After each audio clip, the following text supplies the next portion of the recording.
We left off here. We were talking about bacterial cell. And when we're talking about bacterial cell, this really is sort of like a generic kind of prokaryotic cell. Uh, they don't all have flagella. They don't all have a capsule. So these are the kind of things they could have. However, they all have DNA as their genetic material. They all have ribosomes, but their ribosomes are different from ours. And they keep their DNA in an area of the cell called the nucleoid. Let's look at some of them. Now, this is not a microbiology class, but I do want you to know just some basic things about bacteria. And the one thing I want you to be able to do is to look at an image and to categorize the shape of the bacteria. Bacteria come in just three different shapes. They're relatively simple, so they just have three different shapes. And I look at the upper left here. This is a really good picture. This one, this one right here, that is a bacillus, okay? The bacillus, or you could say bacilli, they are described as being rod-shaped, but they're not always really long rods. You can see that some of these are rather short, little stubby rods.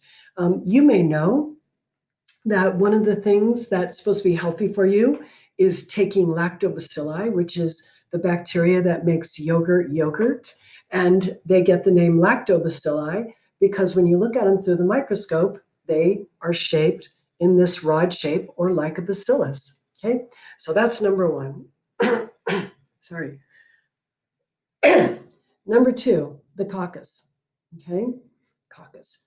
A coccus is a little round thing, little round ball. Okay, cocci is plural for coccus. Some bacteria they group together, and when they group together like that, that kind of we call it a bunch of grapes kind of structure. That tells us one thing about the bacteria that are there. Some bacteria form really long chains, looking like a whole bunch of beads on a chain. But either way, if they're around bacterial cells, they get categorized as the shape, the coccus. And then there are these guys, the spirillum. Spirillum are spiral shaped. Now, you can see they've got a beautiful image of a very spirally looking bacteria there, but not all of the spirillum are super spring shaped. Some of them are just kind of curved. I wonder why. Yeah, I don't know why. There must be some use to that, right? Anyway, those are the three shapes. And that might be a word question on next week's quiz. The word question might be, what's the name for the rod-shaped bacteria? And you would say bacillus, or it might be a picture like this. Yeah, it could be either one. Okay.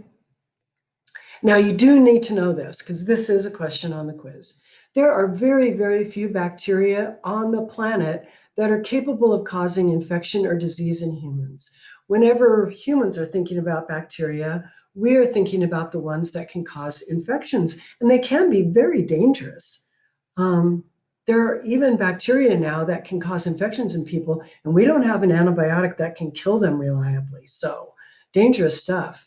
But that is much less than 1%, less than 1% of the bacteria on the planet, less than 1% of the bacteria on the planet are able to cause an infection in a person. 99% of the bacteria on the planet, if I cut your arm and slap some bacteria in there, they would just die. They can't live on you. Now, bacteria have got different lifestyles. If a bacteria needs to eat food the way we need to eat food, we call them heterotrophic. Heterotrophic means they cannot manufacture biomolecules completely from scratch the way plants do. So they are heterotrophic. Many of the bacteria just eat dead stuff. And so we're really glad to have them around. If it weren't for bacteria, the world would be covered with like dead birds, pretty much. Dead birds and rodents would just cover everything if it weren't for bacteria. Bacteria can also be autotrophic.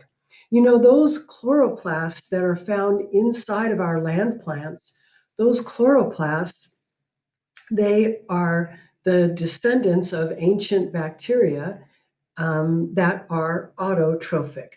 So the autotrophic bacteria, they do photosynthesis. They don't all use chlorophyll. Okay, chlorophyll is characteristic of the chloroplasts of land plants, but there are bacteria that can do that. Right? Another interesting thing about bacteria is that there are a ton of them in us and on us. If you count all of the human cells that are sitting here in this chair, and then you count all the bacterial cells that are sitting here in this chair, 90% of the cells that are sitting here are bacteria. Now, they're really, really small. So in terms of my body weight, which I am not telling you, in terms of my body weight, only about maybe 8 pounds of me is made up of bacteria, but those bacteria are very, very important for you being healthy. Right now, when people talk about you need bacteria to be healthy, they just tell you to drink, what is that really sour drink? Kombucha. I do not like it. I do not drink it. But I do like yogurt. And those are good for you. But we are learning more and more about that all the time. And by the time you've got grandchildren, they're going to know even more. Okay. So bacteria have been found almost everywhere in the natural environment, almost everywhere. They are found in the middle of rocks that are way down deep inside of the earth. Crazy, right? It's like whenever those things get discovered, it really takes a lot to convince the scientific community that it's true because it's so weird. Really extreme conditions that are incompatible with any kind of eukaryotic form of life. Sometimes those are the perfect places for bacteria to live. So let me show you. This is Yellowstone National Park. This is one of their hot springs. The water here is so hot that no form of earth life is able to live there on the surface. But as soon as you see this green color here, that is one form of autotrophic life, right? And here, this gold stuff and yellow stuff, those are different kinds of bacteria that are living in that water.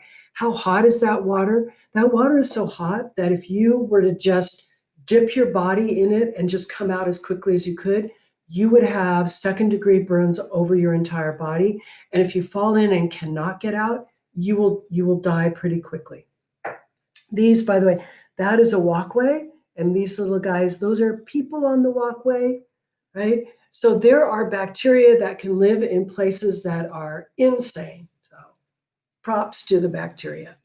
Now, we're going to start talking about eukarya. I'm not even going to tell you about the archaea anymore, okay? We're going to start talking about eukarya. And eukarya, all of these are forms of life who have cells that have a true nucleus bounded by a nuclear membrane. And they also have other organelles that are bounded by membrane, like the Golgi apparatus and like the rough endoplasmic and smooth endoplasmic reticulum, those things, okay? And so in this week's lab, you're going to study the bacteria, not a whole lot, and then we're going to look at the protistans. Right now, there are 6 kingdoms of life, and 4 of those, these 4, are eukaryotic kingdoms. And this week in lab, we are going to be studying the protistans. Honestly, by the time your kids are in college, there's probably going to be more than 4 kingdoms in eukarya, but that'll be their issue. Let's just quickly go over what the kingdoms are. The 4 kingdoms are the animal kingdom, the plant kingdom, animal kingdom, plant kingdom, and then there's the kingdom of the funguses. Funguses are not plants, they're totally different. And then there's this one, the protistans. Okay. The protistans right now is like the junk drawer that you might have in your kitchen, right? You don't know where to put something away, goes in the junk drawer. Right now, the kingdom protista is a little bit like that.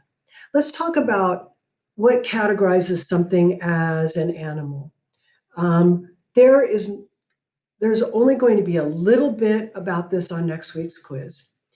Animals have to be eukaryotic and they have to be multicellular and they have to have specialized cells. So if something was eukaryotic and it was just a ball of cells that all look alike, not an animal. Animals typically are motile. Typically they move, but not all of them. Look, that's coral. Coral's an animal. I know, crazy, right? Look at these sea anemones. Sea anemones are animals. Again, nutty. We'll get to it in a later lab.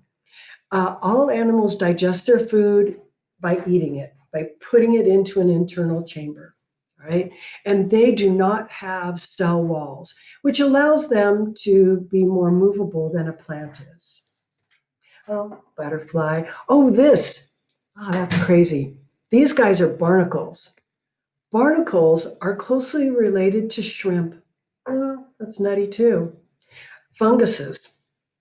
Funguses are eukaryotic. They can be single-celled or multi-celled. They are all heterotrophic, but typically they do not move. Typically, they don't even single-cell swim. And they digest their food externally. So let's think about a mushroom. Okay, the mushroom that we're looking at here, it is just the reproductive structure for that life form. Most of the weight of that life form is actually in the ground, and those cells release digestive enzymes, digest the dead plant material around them, and then soak in the nutrition. So they don't eat things like animals do. They basically spit out digestive enzymes and then soak up the results. Many of them have cell walls that are made out of a carbohydrate called chitin, but not all of them. All right. So the important things about a fungus. The plant kingdom have to be eukaryotic, have to be multicellular, have to be autotrophic, and use chlorophyll as their photosynthetic pigment. They do not digest food at all. Their cells have a cell wall made out of cellulose, and they are not capable of doing that phagocytosis thing that we learned about because of the cell wall, right? So plants also have specialized, we don't think of them as organs, but like they've got leaves that do something different from flowers, that do something different from roots. So they also have specialized tissues. Okay, plants.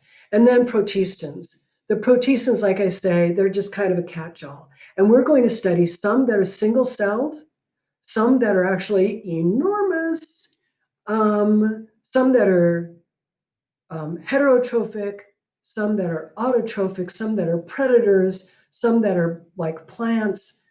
It's a whole big catch-all of all kinds of life forms. All right, we will start here at the beginning of my next video.